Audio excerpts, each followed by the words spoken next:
with an ET of 7.77 and a speed of 198.22 from a standing start.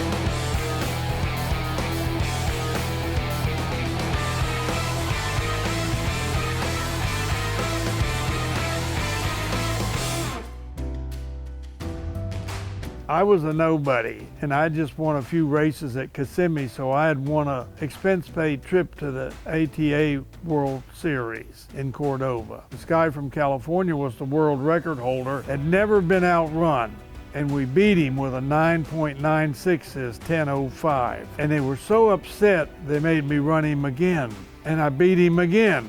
They couldn't believe it that this kid from the swamps had beat the champion, and I envisioned what the next car should be, and so I modified my car, which was Swampert 1, basically to the way it looks behind me, and it raised the record from the 160s right into the 170s. That was good because then the drag strips hired me, and I went all over the country in 1958 exhibition and setting records at everywhere I went. I went from nobody to the world champion with this car.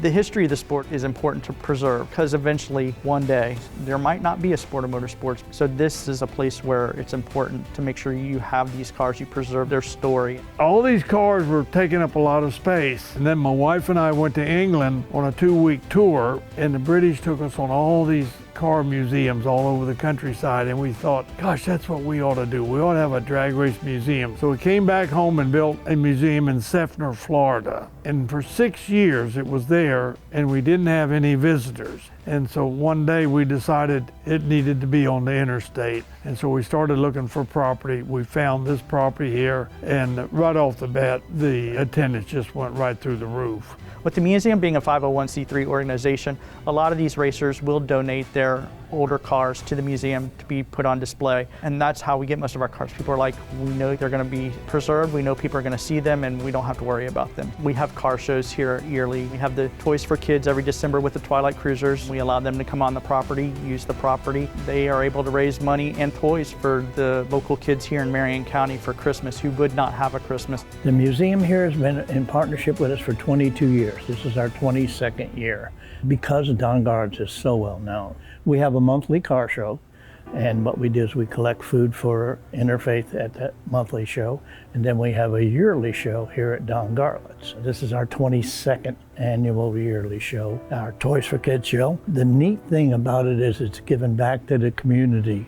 Graciously, Don Garlits has for over the years let us use his facility. And we've been able to come up with about $15,000 worth of toys a year and about $5,000 in cash for Interfaith. The first weekend in November, we have our annual Mopar show, which we every year pick a charity. We try to alternate between local charity and national charity. This year's national charity is Tunnel to Towers. Last year it was Helping Hands. Since the Mopar show's been in existence for 35 years, we at least every year donate a minimum of $2,500 to a charity from the car show and that. Don Garlits represents good or great tradition. Hard-working man. Started from the bottom, almost got killed on probably more than one occasion racing. I talked to him about coming to the Hilton Hotel.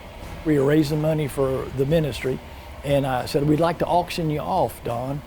Part of the package was they would have a tour of this place, and they would get to go back into his workshop. And then we've had golf tournaments, and he's a sponsor of our golf tournaments, so he's been just a real famous person associated with our ministry.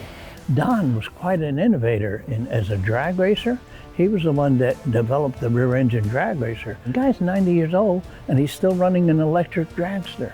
And then what's important for a museum like this is history. Without history, you know, we're really nothing. And this is how we learn. This is one of the many cars here that have a story. Each one is an individual. These cars are part of history that will never come back now. This was my era. This was the era that I grew up in. This brings back all the memories. The museum is open 7 days a week, 9 to 5. Admission for adults is $20, teenagers are $15, and children from 5 to 12 are $10.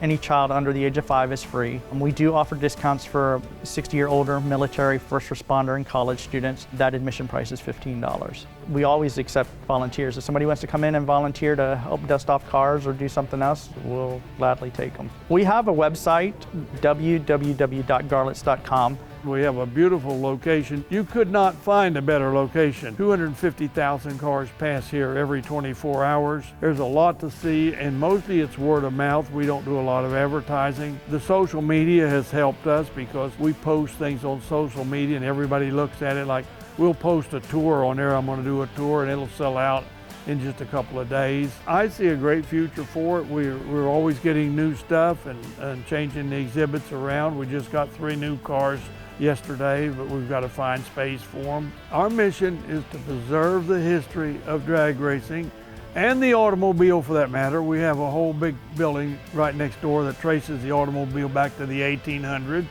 and we want to preserve the history of the automobile for future generations to enjoy.